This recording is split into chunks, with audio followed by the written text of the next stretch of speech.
जो CCTV footage है उसको आप देखिए तो आप समझ पाएंगे क्या हुआ। देखिए किस तरह से यहां पर आप देख सकते हैं कि जो उमेश पाल है वो बचने के लिए गली के अंदर आते हैं, लेकिन वहां पर मौजूद जो वहां पर शख्स है वो उसको देखने के लिए आते हैं। यानी जो महिला आपको देख रही है, महिला देखती है, डर के मारे फिर अंदर भाग जाती है। और इसके बाद देखिए कि पीछे जो असद है, ये देखिए गाड़ी से उतर के बचने के लिए भागे, पीछे असद आ रहा है। जो असद है वो पकड़कर नीचे गिराता है उमेश पाल को, फिर उस पर लगातार फायरिंग करता रहता है। तो उमेश पाल जो बचने की कोशिश कर रहे थे बच नहीं पाते, क्योंकि लगातार उस पर असद फायरिंग करता रहता है।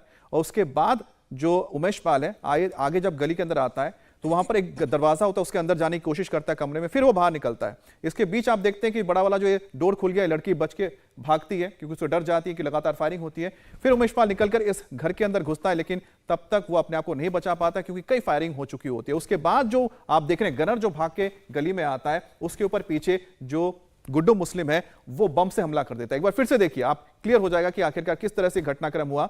ये देखिए यहां पर उमेश पाल गली में पहुंचते हैं, बचने की कोशिश करते हैं, पीछे से असद आ रहा है, जबरदस्ती उसको नीचे धकेल देता है, फायरिंग करता रहता है।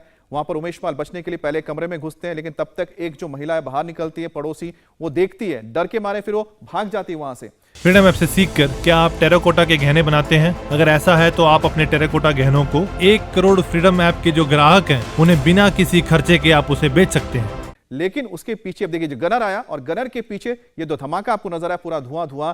ये बम मारा है गुड्डू मुस्लिम ने, जो हाथ में एक साथ एक बैग कैरी कर रहा था जिसके अंदर बहुत सारे बम बना रखे थे। लगातार वो फेंकता हो जा रहा था कि अगर गोली से ना मरे तो बम से जरूर मर जाए।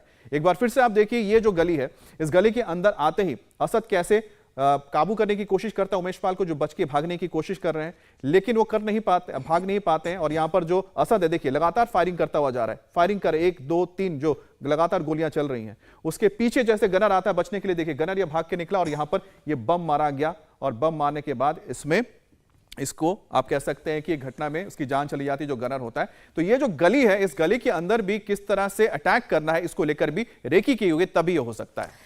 अगर गली के भीतर का ये वीडियो सामने नहीं आता तो ये कभी नहीं पता चल पाता कि कितनी मशक्कत की, कितना प्रयास किया उमेश पाल ने अपनी जान बचाने का।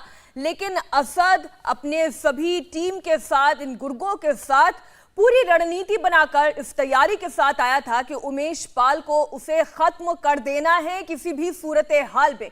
हमारी सहयोगी रुचि जुड़ी हुई है। रुचि, उमेश पाल ने आखिरी दम तक प्रयास किया था, उसकी जान बच भी सकती थी, लेकिन असद ने उस पर आखिरी गोली चला दी। जी हाँ, बिल्कुल। देखिए ये वही इलाका है, ये गली सामने दिखाई दे रही है, यहीं पे उमेश पाल का आखिर में जाकर घर है। तो उमेश पाल की 24 फरवरी को शाम 4:56 पर उमेश पाल की गाड़ी इधर से आ रही थी, ठीक इसी जगह पे आके रुकी। और ये जो दुकान है, इसमें गुलाम जो शूटर बताया जा रहा है वो अंदर कुछ खरीदार बन के खड़ा था।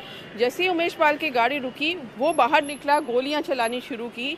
यहाँ पे एक बाइक आई उमेश पाल पे, उसने भी गोलियां चलानी शुरू की। पीछे से एक गाड़ी आई सफ़ेद रंग की जिसमें शूटर्स उतरे, उसमें एक असद बताया जा रहा है जो अतीक अहमद का बेटा है।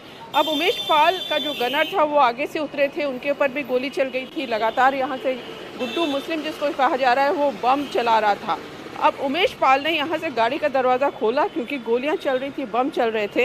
ये गली, यहाँ से उमेश पाल ने भागने की कोशिश की और उमेश पाल के पीछे जो एक आपको दिखाई दे रहा है वो असद कह रहे हैं, अतीक अहमद का बेटा, वो और गुड्डू मुस्लिम भी दिखाई दे रहा है। लगातार बम चल रहे थे, गोलियाँ चल रही थी। और यहाँ ये दरवाज़ा है पड़ोसी का, ये खुला, एक महिला अंदर से झांक रही है क्योंकि एकदम से इतनी गोलियां बम चल रही थी तो आवाज़ आ रही थी, तो लिहाजा ये बाहर निकली और उमेश पाल ने यहीं पर अंदर जाने की कोशिश की, लेकिन उमेश पाल जा नहीं पाए और यहाँ गोली से गिर गए। आगे ये जो हरा गेट दिखाई दे रहा है ये उमेश पाल का घर है। तो करीब 20 मीटर लंबी ये गली है जिससे उमेश पाल बचकर भागने की कोशिश कर रहे थे। अब क्योंकि उमेश पाल को अपनी जान का खतरा था, लिहाजा यहाँ पे कैमरे लगे हैं। 2 कैमरे ये हैं, आगे आप जाएंगे तो एक कैमरा आपको यहाँ दिखाई देगा, आगे वो दिख रहा है जिसका ये सीसीटीवी कैद हुआ है। और आगे बिल्कुल सड़क पर 2 कैमरे लगे हैं। तो ये पूरी गली कैमरों की निगाहों पे थी, तो लिहाजा जिस तरह से शूटर्स ने उमेश पाल पर कातिलाना हमला किया वो पूरा इसमें कैद हो गया। और ये गली इतनी सकरी गली है, किस तरह से बदमाशों ने पहले से पूरी रेकी कर रखी थी कि उमेश पाल अगर गाड़ी से उतरेगा, भागेगा तो वो कैसे उसके पीछे भागेंगे, ये पूरा इसमें दिखाई दे रहा है। और उमेश पाल अपनी जान बचाते बचाते यहाँ तक पहुँच गए थे, लेकिन तब भी जो असद बताया जा रहा है उसने और गुड्डू मुस्लिम ने गोलियों और बम से हमले लगातार जारी रखे और उमेश पाल यहाँ पर गिर गए। अच्छा रुचि, जैसा कि आप पूरा बता रही हैं, इसमें एक बात और भी क्लियर हो जाती है कि जिस तरह से हमला हुआ है, जो हमलावर थे उनको ये भी पता था कि इस गली के अंदर कोई बचाने नहीं आएगा, क्योंकि संकरी गली में कभी घुसते नहीं इस तरह से जो हमलावर आते हैं। उनको डर होता है कि वो दबोचे जा सकते हैं, उन पर भी काउंटर अटैक हो सकता है। तो कुल मिलाकर ये पूरी रेकी की जा चुकी थी कि कोई भी उनके ऊपर काउंटर अटैक नहीं करने वाला यहाँ पर। जी हाँ, बिल्कुल। देखिए, एक तो इतनी बड़ी तादाद में वो आए थे, लगातार गोलियां चल रही थी, बम चल रहे थे, तो पूरा इलाका गोलियों की तड़तड़ाहट से गूंज रहा था।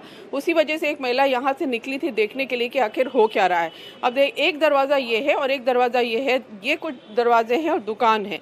लेकिन जिस तरह से यहाँ पर गोलियाँ चलाई थी बदमाश, ज़रूर इस गली में पहले हो सकता है वो खुद ना आए हों, लेकिन और किसी को भेजा था। पूरी गली की रेकी की गई थी कि अगर उमेश पाल अपनी जान बचाने की कोशिश करता है, इस गली में घुसता है, तो कैसे उसके ऊपर हमला किया जाएगा। तो उमेश पाल वहाँ गाड़ी खड़ी थी बाहर सड़क पे, वहाँ से भागते हुए यहाँ इस गली में इस दरवाजे तक पहुँच गए थे।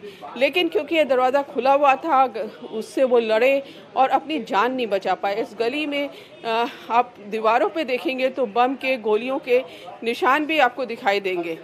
ये आगे है, उमेश पाल का घर आगे है और यहाँ तक उमेश पाल आते दिखाई दे रहे हैं। और यहाँ भी देखिए बम इस दीवार पे दिख रहा है, गोलियों के निशान दिख रहे हैं यहाँ पर। तो इस गली में भी बदमाशों ने उमेश पाल का पीछा नहीं छोड़ा और यहाँ पर घुस के उमेश पाल की हत्या कर दी। आप ठीक कह रही हैं रुचि कि वो अपनी रणनीति के साथ आए थे। अमित सही कह रहे हैं कि गली भी बड़ी सकरी है, पतली है, यहाँ पर बहुत ज्यादा लोग बचाने का प्रयास भी नहीं कर पाते। लेकिन ऐसे लोगों के खिलाफ आम लोग भी क्या करेंगे जो अपने हाथों में बंदूकें लेकर घूम रहे हों, बम लेकर घूम रहे हों। क्योंकि जिस वक्त उमेश पाल की हत्या की गई थी, भरी दोपहरी थी, इतने लोग सड़क पर आ जा रहे थे, गाड़ियां रुक रही थी, वीडियो भी लोग बना रहे थे, लेकिन किसी ने मदद तो की नहीं। तो उमेश पाल को लेकर जिस तरीके की रणनीति थी वो पूरी तरीके से कामयाब रही। अब पुलिस की रणनीति क्या है? कब तक केवल तलाशी होती रहेगी? अभी तक असद उनके चंगुल से बाहर है। देखिए, जो ये बदमाश थे जिन्होंने उमेश पाल की हत्या की, उन्होंने दो तरह की साजिश को अंजाम दिया। एक तो उमेश पाल की हत्या की कैसे की जाएगी इसकी पूरी तैयारी बहुत अच्छी तरह से की। दूसरा, जब उमेश पाल की हत्या हो जाएगी तो कैसे वहाँ से फरार हुआ जाएगा, कैसे भागा जाएगा, कहाँ छुपा जाएगा, किस तरह से बचा जाएगा, ये सारी तैयारियां पहले से कर रखी थी। लिहाजा हुआ क्या है कि पुलिस जगह जगह दबिश दे रही है। अतीक अहमद के जितने गुर्गे हैं, जितने करीबी हैं, उनके परिवार के जितने करीबी हैं, उनके घरों में दबिश दी जा रही है। फ्रीडम ऐप से सीखकर क्या आप टेराकोटा के गहने बनाते हैं? अगर ऐसा है तो आप अपने टेराकोटा गहनों को 1 करोड़ फ्रीडम ऐप के जो ग्राहक हैं उन्हें बिना किसी खर्चे के आप उसे बेच सकते हैं। लोगों को हिरासत में लेकर पूछताछ की जा रही है। ये जो प्रयागराज का इलाका है, खासतौर से चकिया, यहाँ धूमनगंज थाने के आसपास अतीक के अभी भी बहुत करीबी रहते हैं। इसके अलावा कौशाम्बी है, वहाँ पे पुलिस ने दबिश दी है क्योंकि शक यही है कि वहाँ छुपे हो सकते हैं। लेकिन इतनी ज़्यादा सावधानी वो बरत रहे हैं, फ़ोन का इस्तेमाल नहीं हो रहा है किसी भी तरह का, तो पुलिस की पकड़ से दूर हैं। अब अतीक के कुछ करीबी कोलकाता में बताए जाते हैं जो वहाँ पर बंदरगाह में काम करते हैं, वहाँ पे उनका कारोबार है। ये भी शक है पुलिस को कि हो सकता है असद वहाँ जाकर छुपा हो। तो ये सब सारी जगहों पे तलाश की जा रही है। नेपाल भागने का भी शक है। ये सब पुलिस लगी है, लेकिन फिलहाल कामयाबी नहीं मिली है। बिल्कुल, लेकिन पुलिस लगातार इस वक्त आपको कह दें कि लगा जगह पर दबिश दे रही है, छानबीन कर रही है, लेकिन अभी तक हाथ भले ना लगाओ, लेकिन पुलिस को उम्मीद है कि उनके पास जो लीड्स मिले हैं, और खासकर आप जो सीसीटीवी फुटेज वगैरह देख रहे थे, इससे भी पुलिस के पास कई सारे लीड्स हैं जिसका इस्तेमाल वो इनको दबोचने के लिए करेगी। इंडिया टीवी हर वक्त हर जगह डाउनलोड करने के लिए सर्च करें India TV news Google play store या ऐप स्टोर पर।